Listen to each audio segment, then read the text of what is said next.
It's time for In the Zone, sponsored by Academy Sports and Outdoor, Andrews Heating and Air Conditioning, Menards, Subway, Terre Haute Savings Bank, and Wabash Valley Sports. Now with the best gridiron show in the Wabash Valley, Rick Semler and Casey Miller.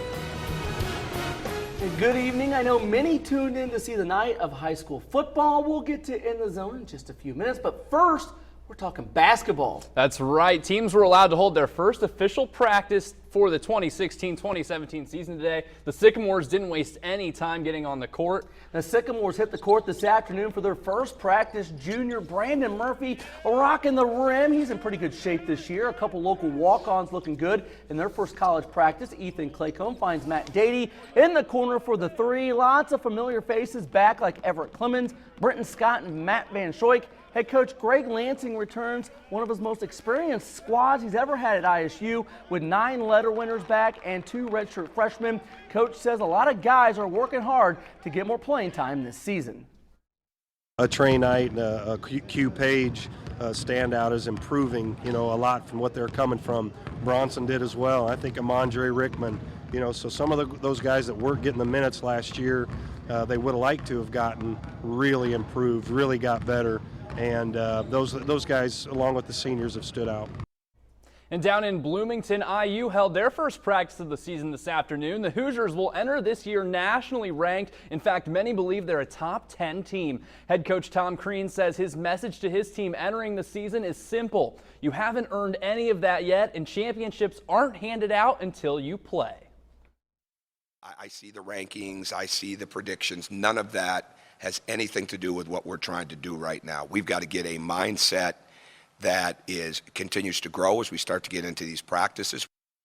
Love basketball season, but enough of basketball. Time to talk about the pigskin. With the calendar flipping to October tomorrow, the temperatures dropping in the Indiana sectional draw just 2 days away. The high school football regular season is almost over. Yeah, it's hard to believe. Tonight is week 7 of In the Zone. We have highlights from 11 games, and we'll let you know if Lynn could stay unbeaten. Big rivalry game between Vincennes Lincoln and Washington.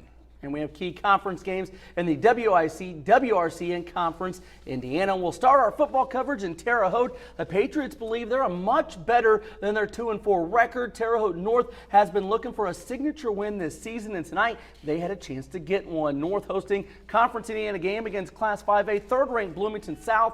Late first half, Nick Barrett buys some time, then the North QB with a perfect TD strike to Nathan Barrett. Good guys down, 13-7. Final play of the first half. Bloomington South goes to the Hail Mary. Nathan Barrett says, I don't think so. The Terre Haute North Jr. with the INT. Nice return, but he is brought down as time runs out to end the first half. Just over 2 minutes to go in the game. North down 9. Nick Barrett, another touchdown pass, this time to Sean Haypenny to cut the Patriots deficit to 23-21. And that's how this one ends. Heartbreak City for Terre Haute North. They come so close to pulling the major upset. This has been a story of the Patriots season. They can play with so many teams, but just keep shooting themselves in the foot with mistakes. Their record doesn't indicate how good they are, but this Terre Haute North team has a chance to make some noise come sectionals. Terre Haute South was looking for their first win of the season. They hosted Southport in a Conference Indiana game. Southport's Matt Johnston hauls in the 3-yard touchdown catch to tie the game at 14 in the second quarter. South QB Collins Turner had his second straight big game. The freshman finds Nick Hell for a completion. He threw for 138 yards in the game. Later in the drive, Collins shows off his arm. He fires a beautiful bomb, hitting Casey Bittner in stride for a 46-yard score. Braves down 28-21. But this next play really sums up Terre Haute South's night. First offensive play after the ensuing kickoff, Cardinals QB Ed Schott hits Blake Evans, who takes this 58 yards to the house with less than a minute to go in the first half. And that was a backbreaker. Southport wins 42-28. The Braves have dropped 16 straight. Casey. Old rivals met down in Washington as the Hatchets hosted Vincennes Lincoln. The Alices have owned this series lately, winning 4 straight. Washington hoping to reverse that trend tonight on the home field. In the third quarter, Caden Cotter blocks the field goal at the line. Rick, that's a lot easier to do when you're 6'5". I wouldn't know that. The Alices take over the football here. Later, 3rd and goal for the Hatchets. Austin Moody fights his way to the goal line, and he's in for the touchdown. Washington takes a 23-0 lead.